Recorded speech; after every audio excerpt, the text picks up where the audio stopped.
Good afternoon, everyone. Thank you for joining our session. My name is Anna Connaughton. I'm the VP of Customer Success for North America Education at Kaltura.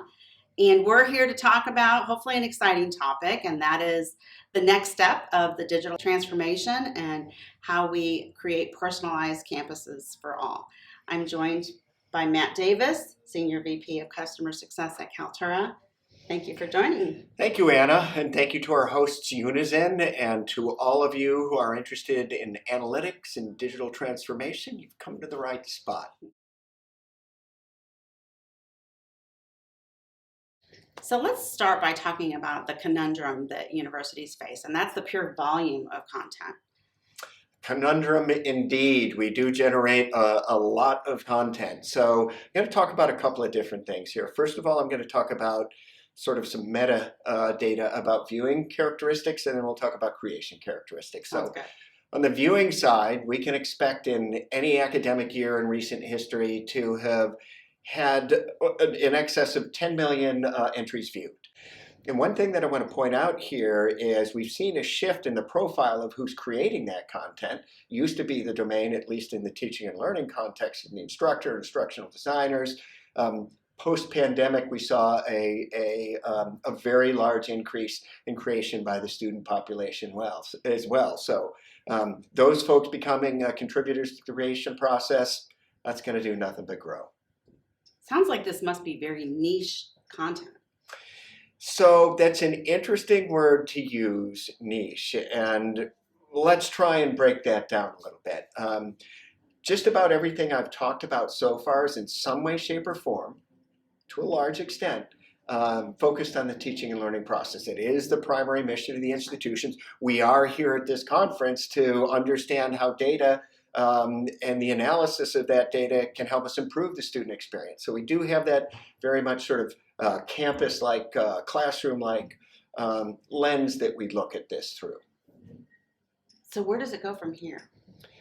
So I think we have an opportunity to widen the lens. Mm-hmm. And this is where I sort of appeal to the community that's here, those folks that are deeply interested in the analytics associated with interacting with content and personalized experiences, right? That if we widen that lens to encompass other functions of the institution beyond just that core teaching and learning, that we have an opportunity to bring sort of the data analysis that we're also focused on here, bring that to bear positively on other aspects of the student journey. And let's dig in a little bit about that student journey, like what type of data content we're seeing generated.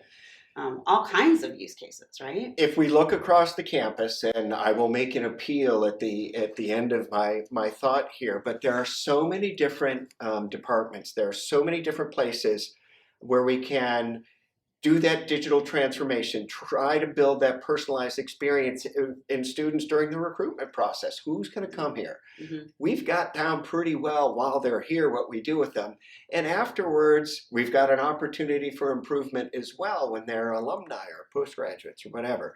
But the idea is that we bring the same rigor, the same curiosity to those aspects of the student journey that we have in the teaching and learning space. So are we seeing a transformation in where these experiences are taking place? Are they in person or is it evolving?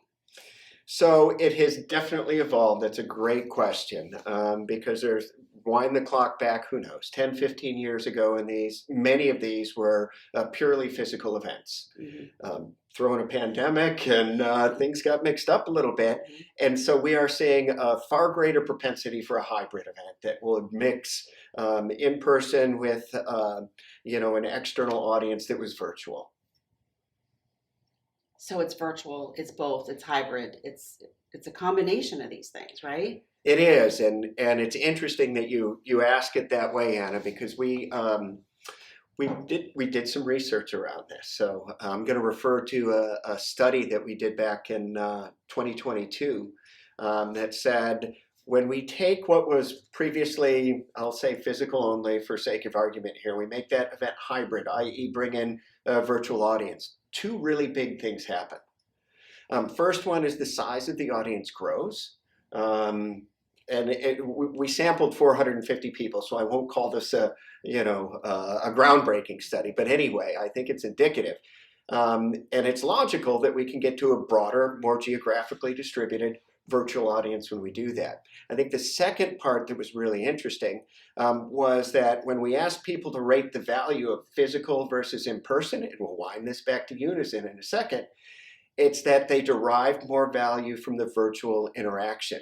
So think about it as you sit there and consume the content that is our discussion today.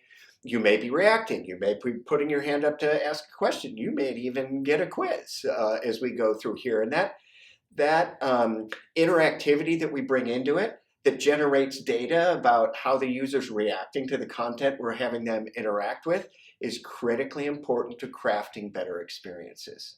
So the opportunity to engage in a hybrid or a remote, delivery has really changed. It has, and we are at the forefront of that effort. Okay, so we have all this niche content, right? Like you mentioned several different Yep. types of content that we Yep. see at Kaltura that's generated daily, and all these different use cases evolving, hybrid or virtual experiences. So what's next? Like, where is this content living? So it's kind of interesting. The survey indicated that the larger your institution, the larger the number of tools you needed to create this hybrid event, right? Or deliver it or capture it. Mhm. And we found that at the high end of that, call it 50,000 FTE and above, that there were typically 12 tools required to pull this off. That sort of supports the point that we don't know where all these points are on campus where this video experience is being captured. Or where it's being delivered, right? Very siloed potentially, out in the wild, we don't know. We don't know. I suspect, and again, I will put an invitation out there that if you think you have a good handle across all of your institutions' use of video, love to talk to you. And we have to assume these assets have value, right? Like lot of content generated. There's value to these assets. So remember where we are. We're at a Unison conference, and this is all about the analytics, trying to drive better student outcomes. Let's just apply that same theory to non-classroom related experiences. Can we make it better if we understand the data, make that front-end experience of an incoming student, a prospective student, a graduated student? Yes, we can do that. So understanding what content's important, what's interesting, who's viewing it. Knowing that we're building a quality interactive experience that is not passive sit back, but engage with the institution in a personalized fashion, I think there's tremendous opportunity there. So opportunity if we bring it all together. And I wouldn't be making this argument if I didn't think we had a response to it. And I will say, I think we are uniquely qualified as a company to help bring all those assets together and bring the analysis of those, the data associated with those, to provide a better outcome. So much potential with all that insight. So Anna, one of the things we talked about was moving beyond the sort of focus on teaching and learning and the other areas of the institution we might impact. We were pretty general in our conversation. Can we get more specific? What are the things you talk to a lot of customers? What are some of the areas that you run into that you think are ripe for this type of transformation? So many. Like we have a lot of customers that are, live streaming content all the time. True. It could be public facing content directed, internally at existing students or externally to potential students. Alumni events. A lot of athletic snippets. Could be events centered around driving interest in their university. Again, we get asked, we're deeply curious about where of all these entries lay and how we might capitalize on those. And I'm really looking forward to feedback from our participants on that topic. Yeah, I think this is a great time to really sit down and think about these things, right? All of the generated content and those assets, and that we talked about how valuable those assets are. So think about the possibilities when it comes to truly diving into the data, and how do you keep those folks coming back? They are data-rich entities or entries or video assets, and I don't think we're making the best use of them possible. Some of the things we're talking about now are down the road a little bit. So we know how to analyze video data. We know how to personalize an experience. We know how to create an interactive experience. Mm-hmm. We just don't know yet how that's going to feel outside the context of teaching and learning. We don't, but I think there's an opportunity to really personalize content and outreach based on what we know from that data.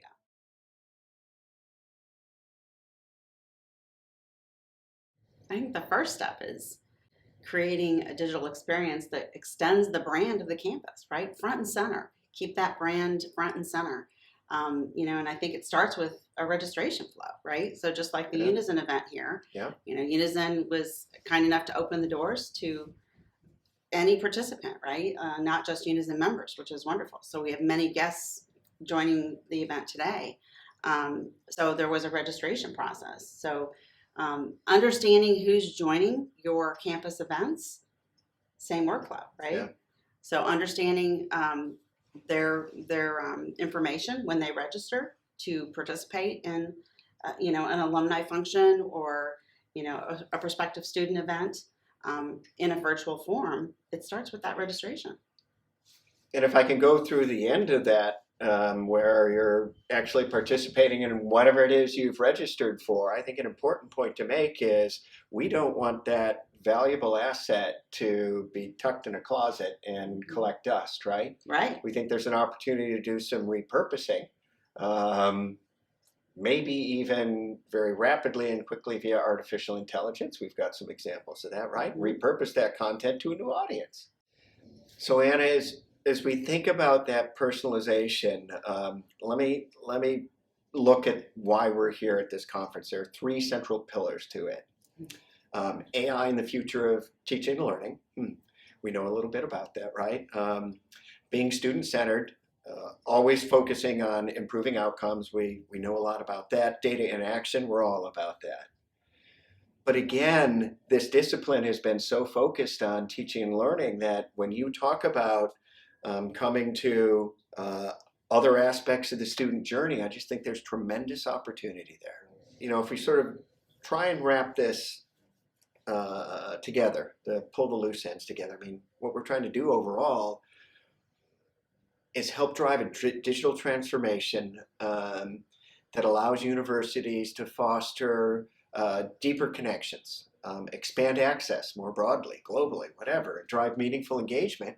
So ultimately, enriching the educational experience and advancing the institutional goals is what it's all about.